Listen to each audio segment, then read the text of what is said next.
समझाता हूँ कि दो दोस्त आसानी से बहन की गाड़ी कैसे दे लेते हैं, माँ की गाड़ी कैसे दे लेते हैं, या प्राइवेट पार्ट की गाड़ी कैसे दे लेते हैं। बेड़ चरान वाला आदमी भी उसने फॉलो कर रहा है और खूब पढ़ा लिखा डिग्री लिया आदमी भी वो ये गाड़ी देने लग रहा है। दिव्यांग में एक भाई भाला फेंक में मेडल लेके आया था, माँ की गाड़ी दे रहा था। हमने विराट कोहली की गाड़ी छुड़वा दी। हमने विराट कोहली को टैग कर करके और बहुत सारे शोज जो दिल्ली में रेडियो के चलते थे उनके साथ मिल कर टैग कर करके, अनुष्का को भी टैग कर करके, आप कोई विराट गाड़ी देता है नहीं मिलेगा। गाड़ी का जन्म परिवार से होता है। अब कई लोग बोले नहीं, ये हमारे घर में तो गाड़ी नहीं दी जाती थी, हमारा बच्चा तो सीख गया। मगर इसने स्कूल तक सीखी, फिर बोले परिवार तक कैसे सीखी। जिस अंग से हम पैदा हुए, 800 करोड़ की जनता पूरी पृथ्वी दुनिया में, हम सभी में एक के बात कॉमन है कि हम एक ही अंग से पैदा हुए सभी के सभी।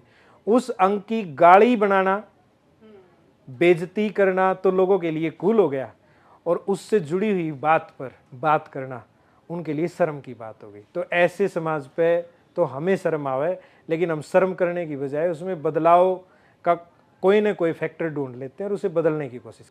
अच्छा, जो एक गाली कल्चर है, मैं देख रही हूँ कि जो ये जो स्टैंड अप कॉमेडियन आए हैं, मैं इसे किस तरह से समझूं कि जो गाली कल्चर है वो इतना क्यों फैल रहा है। मैं इंस्टाग्राम की रील स्क्रॉल करूं, गाली बहुत आसानी से देखे जा रहे हैं, बहुत सहजता से गाली दे रही हैं, जैसे कि कोई कोई कोई बात ही नहीं है। वो बिल्कुल हवा में जैसे कोई बात बोल दी, बहुत आसान सी चीज़ है। लेकिन इतनी खराब चीज़ को जब रोज़मर्रा की कोई भी चीज़ बना दी जाएगी, तो फिर उसे उसे किस तरह से परिभाषित किया जाएगा कि तो क्राइम है।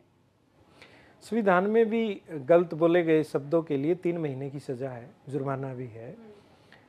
2014 में मैं मेरी चौपाल में बैठा था, दो पक्षों में लड़ाई हुई, वहाँ महिलाएं भी बैठी थी, उन्होंने आपस में गाली दे दी, तो मैं तो शर्म से मर गया बिल्कुल।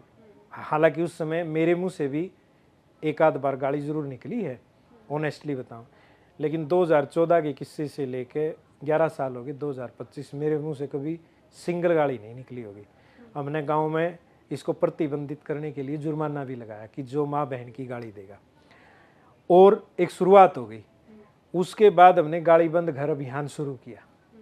अब घरों में चार्ट लगाए जाते हैं, स्कूलों में गाली मुक्त स्कूल के लगते हैं, भाई एक दिन में जितनी गाली दी जाती है उनकी फ्रीक्वेंसी लिखी जाती है ना, उनकी बारंबारता कितनी है, एक प्रकार से लगातार डायलॉग किया जाता है आज के दिन इस पे। तो मैं देखूंगा कि मेरे दिमाग का भोजन क्या है। अब कहावतें प्रसिद्ध कर दी, भाई दोस्ती उतनी पक्की जितनी वो गाली देते हैं, या गाली देने वाले दोस्त जो हैं वो अच्छे और सच्चे होते हैं, यूं कह दिया। ऐसी कहावतें समाज ने बना रखी थी।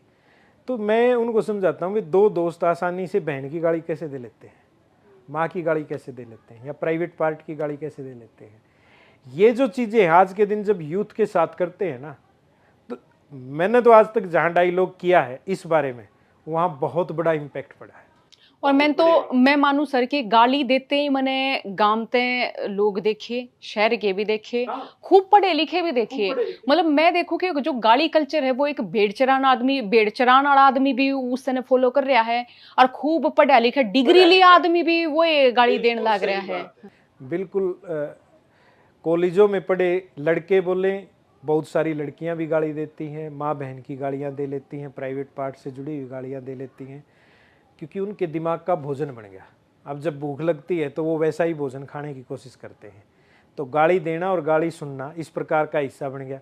स्टैंड अप कॉमेडियना की दुकान की है। स्टैंड अप कॉमेडियन जो आज के दिन 5-7 ने छोड़ दो, बाकिया की स्क्रिप्ट में तक गाली ने काट दो, तो आप देखोगे उनकी आधे घंटे की स्क्रिप्ट में 5 मिनट का भी कंटेंट नहीं होता। और सारा दिन व्यक्ति सफ़र में है, कहीं पे है, तो वो सोचता है कि मैं यार खुश हो लूँ। वो खुश होने के कारण ऐसी चीज़ों के एडिक्शन लगा लेता है। या फिर मैं मानूं कि हम भारतीय लोग इतने डिप्रेसिव लोग हैं, हम इतने तनाव में रहने वाले लोग हैं कि हमने खुश होने खातिर भी गाली सुननी जरूरी है। चाहे वो हम स्टैंड अप कॉमेडियन की सुना है, किसी के लिए भी सुना है, चाहे हम सोशल मीडिया पे भी किसी ने गाली बक्का या आजू बाजू वाले ने भी गाली बक्का। देखो, आप अपनी अगर इतनी अच्छी चीज़ होती तो अपनी कितने न कितने कोई सी क्लास में तो पढ़ाई जाती, किसी न किसी ग्रंथ में कोई तो कुछ तो मिलता। और आप यूँ देखो, सारी गालियाँ महिलाओं से जुड़ी और उनके प्राइवेट पार्ट से जुड़ी हुई बना रखी। तो या जो गलत तरीके की संस्कृति बनाई, इस पे भी डायलॉग लगातार किए जाने की ज़रूरत है। पिछले दिनों मैंने प्रधानमंत्री ने सुझाव मांगे तो मैंने उनको भी लिखा। उन्होंने लाल किले से पहली बार इस जैसे विषय को उठाया। उन्होंने लिखा कि भाई महिला संबंधी गाली दी जाती है और ये बहुत गलत है। चाहे एक ही लाइन बोली लेकिन एटलीस्ट बोली। मैं तो चाहता हूँ कि वो पूरा डायलॉग करे इस चीज़ पे। अब देखो विराट कोहली या अपना एक दिव्यांग में एक भाई भाला फेंक में मेडल लेके आया था, माँ की गाली दे रहा था, है ना। और रोहित शर्मा, नवदीप नाम है चलो उनका, तो उसकी पॉपुलैरिटी का कारण उसकी गाली बनी। हमने विराट कोहली की गाली छुड़वा दी। हमने विराट कोहली को टैग कर करके और बहुत सारे शोज जो दिल्ली में रेडियो के चलते थे उनके साथ मिल मिल कर टैग कर करके, अनुष्का को भी टैग कर करके, आप कोई विराट गाली देता है नहीं मिलेगा कहीं पे भी। दूसरी बात यह है कि आप टोकोगे नहीं ना तो वो लगातार जारी रखेगा। और इसके लिए ज़रूरी है डायलॉग करना, बात करना। कई यूट्यूबर थे, मैंने उनकी कंप्लेन थाना में दी, फेमस यूट्यूबर, उनके फादर तक आए हैं।